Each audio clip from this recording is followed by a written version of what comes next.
plan. And I love those kind of like those like inspirational quotes on Pinterest that are like, treat yourself like a small plant. Get lots of sunshine and water. And I'm like, yes, I need all that stuff.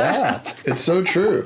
We're back with River Takada-Capel, but I mean, I'm with you, River. This is my same plan. You know, this 8 glasses of water a day, take a walk in the sun, make sure your house smells nice. Totally. That kind of level of self-care I'm finding is like making it much more enjoyable to spend time with myself and work in my studio alone, which is a lot of what these days are. Yeah, a big part of your practice. Yeah, right? Definitely. So like, what kind of music do I want to listen to while I'm doing this kind of task? Or like maybe I do a self-timer a lot. Like I'll do like a 45-minute timer and I'll work solid for 45 minutes. I won't look at my phone. I'll like put on a CD. Right. And some CDs are like shorter than 45 minutes. Right. But that's a wise way to boundary your practice, like to put internal boundaries. I do some of that with my writing. I'll just make a soundtrack, and I'm like, I'm going to listen to these 9 songs, and through those 9 songs, I'm going to write. Yeah. And then when it's done, it's okay to go have a cookie. Take a walk totally. So I make a list of maybe like 5 things. Like if I have an undisturbed day in the studio, which is sometimes I'm like, oh my God, I have so much time and space and I'm my own boss and what am I going to do today? Right. Like the possibilities seem endless. Like where do I start? Right. So I kind of have like a list of 5 or 6 things that I'm like, these are my things, Like defaults? So I sell a lot of headbands. So I can totally zone out and sew headbands for 45 minutes and listen to a podcast and just be like the happiest little kitten in the basket, So I'll just do that. I'll work. I'll kind of like take a break for a second, get up, stretch, since sitting and sewing is very sitting. Do you have one particular sewing machine you work on? There's a whole slew of sewing machines around here. So my workhorse sewing machine is a basic Bernina sewing machine. For beginners, I recommend getting like your most basic Brother sewing machine at like any Walmart or Target, $75 to $100. And that's like really all you need to get started. That's actually what I started my business on. When I moved to college, my mom bought me like $100 sewing machine and I sewed on that for about 5 years, and that's where I really started selling my stuff. Have you been taught to sew before that? Yeah, my mom taught me how to sew, so I was using a sewing machine in 3rd grade. Wow. Yeah, and I teach kids younger than that now. I teach rising 1st graders how to sew on the sewing machine. Where? At the Art Center in Crowborough. Oh, awesome. Yeah, so I'll be teaching there all summer long. That's like my summer gig, is teaching summer camp, teaching sewing to kids, which is just so much fun. Yeah. Well, you were telling us a little bit off camera earlier about how your interest in textiles started with your family, and I guess you grew up and you went to Chapel Hill High School, but so tell us the background of that story. Yeah, so my mom is Japanese. She's grew up in Tokyo, and my dad is from North Carolina. So I grew up in Chapel Hill, but I was born in Japan, and we would travel back to Japan to visit my mom's family every spring break for as long as I can remember. And my grandparents had a beautiful, modern Japanese home in the suburbs of Tokyo. And since my grandfather was an engineer and an architect, they traveled a lot. And so their house was filled with all of these international textiles from like Sweden, textile hangings? Textile hangings, blankets, rugs. He had this, my grandfather had this amazing bright orange shag rug, but it had this crazy modern Scandinavian design on it. And even though it was a shag rug, it was so good. And he kept it it was like the rug in his office for like 20 plus 30 years probably. So when you were a little kid wandering around amongst all this textile, Yeah, it was just like, everything was the touch and the feel of like the textile, where it's art and it translates so much, but like even as a child I wasn't worried about like breaking it or like mussing it in any way. Like I felt like I could touch it, like it was a very like approachable art. And my mom was into sewing and also like traveled abroad learning weaving and textiles. So like she definitely influenced me a lot. Right.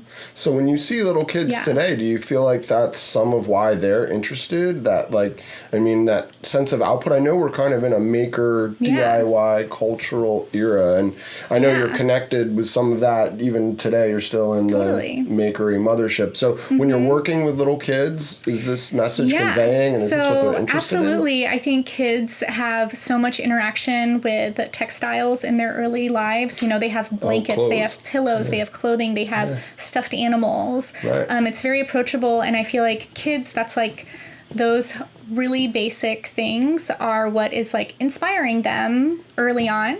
Right. So to be able to give them the knowledge and the tools to like make a pillow or to make their own doll is awesome. And no doubt. Imagine if you could make your own furry stuffed animal. Right. So like I have kids that come in and they want to make, you know, a very traditional looking doll. Some kids are like totally cool with like a square pillow with like button eyes on it, and they're like, this is my pillow friend.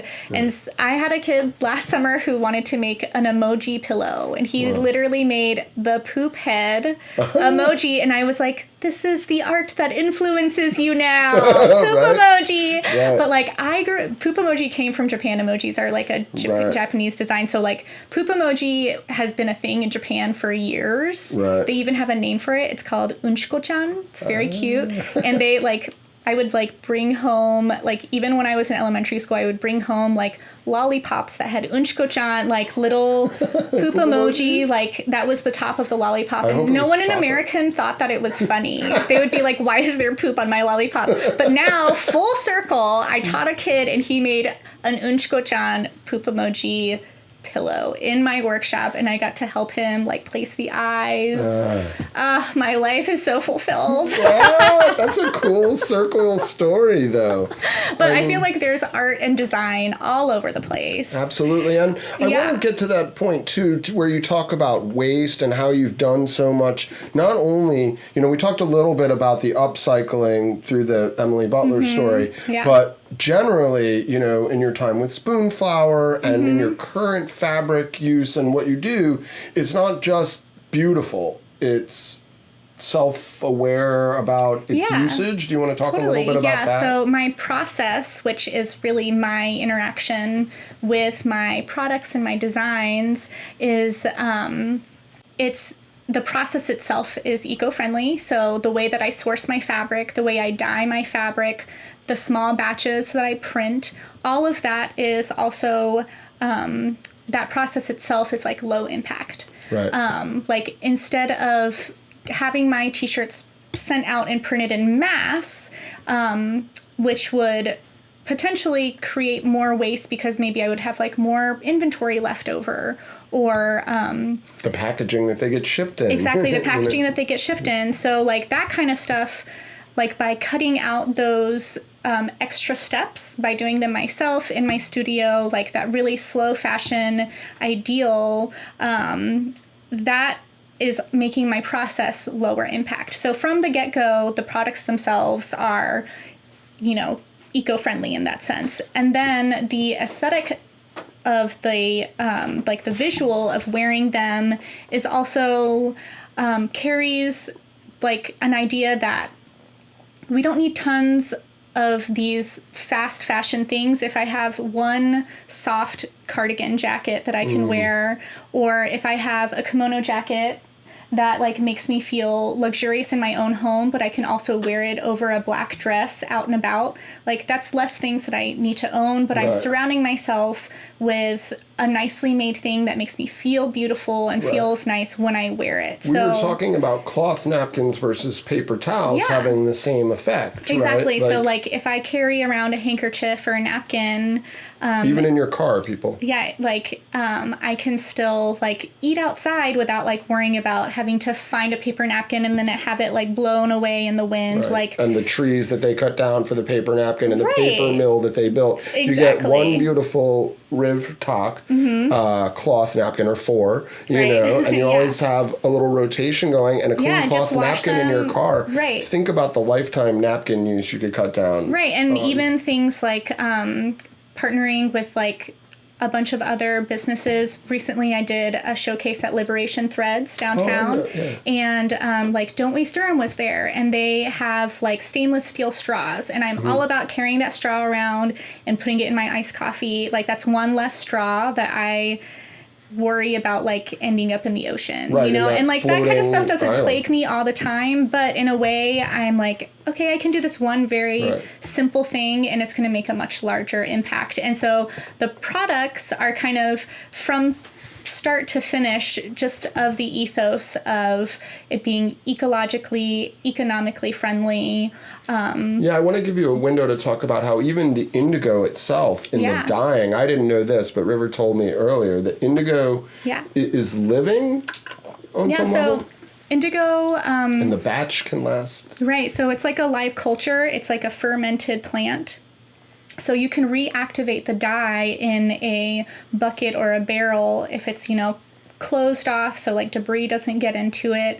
The way that indigo works is that when your fabric is submersed in the dye bath, it actually looks like neon yellow or green. What? And then when you pull the fabric out of the dye bath, it reacts with the oxygen in the air and it turns blue. I had no idea. So if anybody owns a pair of denim jeans, they are most likely dyed with indigo, and they that's how, you know, you can maybe imagine that color blue, that like timeless, wonderful shade of blue.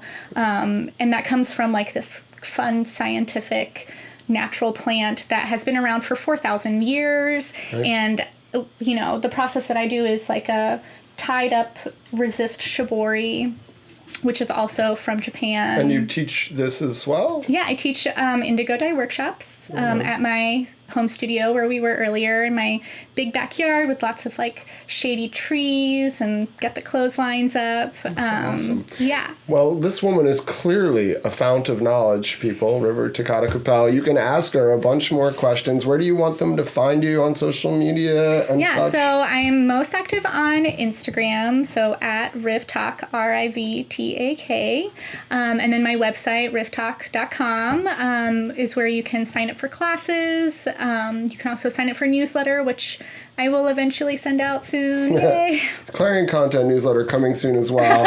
You can find us on Instagram as well at Clarion Content. We always love to thank the wonderful Josh Hardt over there directing on the other side of the camera. And our website is at clarioncontentmedia.com. And we've worked with River and talked with River for a really long time, but I think this is the first time we officially interviewed her, and it was so much fun to get these insights and to hear like more of this story. And I hope people who are interested reach out and contact either us or River or both, because there's even more story than we were able to get on camera. Thanks so much. Thanks. It was great. Thank you. Yeah, it was a pleasure. Yay.